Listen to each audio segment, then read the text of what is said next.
ওয়াকফ সংশোধনী আইনের বিরোধিতায় জ্বলছে মুর্শিদাবাদের একাধিক এলাকা। ইতিমধ্যেই 3 জনের মৃত্যু হয়েছে, এমনকি অনেক মানুষ ঘরছাড়া।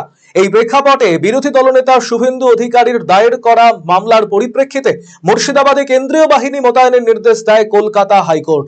হিংসা প্রভাবিত এলাকাগুলিতে টহল দিচ্ছে পুলিশ এবং কেন্দ্রীয় বাহিনী, কিন্তু তা সত্ত্বেও আতঙ্কে বাড়িঘর ছেড়ে বহু মানুষ বিদ্যালয়ে আশ্রয় নিয়েছে। রবিবার পারলালপুর হাই স্কুলে অসহায় ঘরছাড়া মানুষদের তাদের সঙ্গে সাক্ষাৎ করে পাশে থাকার আশ্বাস দিলেন গাজলের বিজেপি বিধায়ক চিন্ময় দেব বর্মন।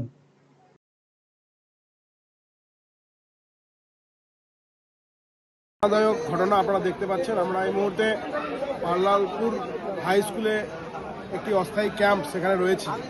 আজকে অদ্ভুত একটা বিষয় বাংলার বুকে আপনারা লক্ষ্য করছেন, নিজের রাজ্যেই আর নিজেরা উদ্বাস্তু হয়ে শরণার্থী হয়ে আশ্রয় নিতে হচ্ছে।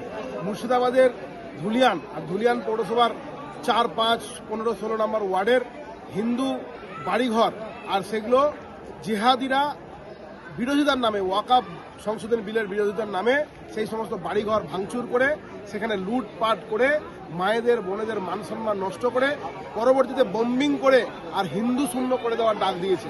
বাড়িঘরের সমস্ত কিছু খাদ্যশস্য থেকে শুরু করে টাকা পয়সা লুট হয়েছে এবং সেই বাড়িঘরগুলো ভেঙে তছনছ করে দেওয়া হয়েছে। গরু গবাদি পশু পর্যন্ত সেখানে লুট হয়েছে। তো ওয়াকফ বিলের বিরোধিতা করতে গিয়ে তাদের উদ্দেশ্য ছিল অন্য কিছু, হিন্দুদেরকে আর নির্যাতন করা। সেই নির্যাতিত হিন্দুরা নিজেদের প্রাণের ভয়ে আর সেই মুর্শিদাবাদ ধুলিয়ান ছেড়ে আর তারা গঙ্গা পার হয়ে, একটা বাচ্চা আছে এখানে 6 দিন বয়স, সেই বাচ্চাকে নিয়ে এখানে মা তার আশ্রয় নিয়েছে।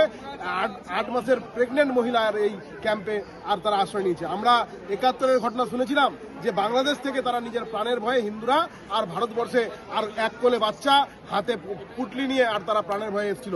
আর সেই বাংলাদেশের চিত্র আজকে আমাদের এই পশ্চিমবাংলায় দেখতে হচ্ছে মাননীয় মুখ্যমন্ত্রীর নেতৃত্বে। মাননীয় মুখ্যমন্ত্রী যদি আর মুসলিম সম্প্রদায়কে তোষণ না করতো, মাননীয় মুখ্যমন্ত্রী যদি প্রশাসনকে চুপ করে রেখে আর মুসলিমদের সাহায্য না করতো, তাহলে এই সংখ্যাগরিষ্ঠ হিন্দু একদিনে আর এই মুসলিমদেরকে আর ভিটামাটি ছাড়া করতে পারতো।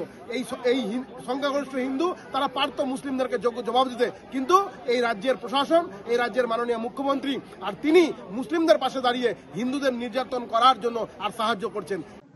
রায়গঞ্জবাসীদের জন্য সুখবর, যারা দীর্ঘদিন ধরে পেটের সমস্যায় ভুগছেন তাদের জন্য রায়গঞ্জ দিশারিতে আসছেন ব্যাঙ্গালোরের প্রখ্যাত গ্যাস্ট্রোএন্টারোলজিস্ট ডাক্তার ইরশাদ আলী, HMD, DNB। এখন থেকে প্রতি মাসে নির্দিষ্ট দিনে ডাক্তারবাবুকে দেখাতে আজই যোগাযোগ করুন দিশারি হেলথ কেয়ার, উকিলপাড়া, রায়গঞ্জ শাখায়। যোগাযোগ করুন 7477785509 এই নম্বরে এবং 7477785512 এই নম্বরে।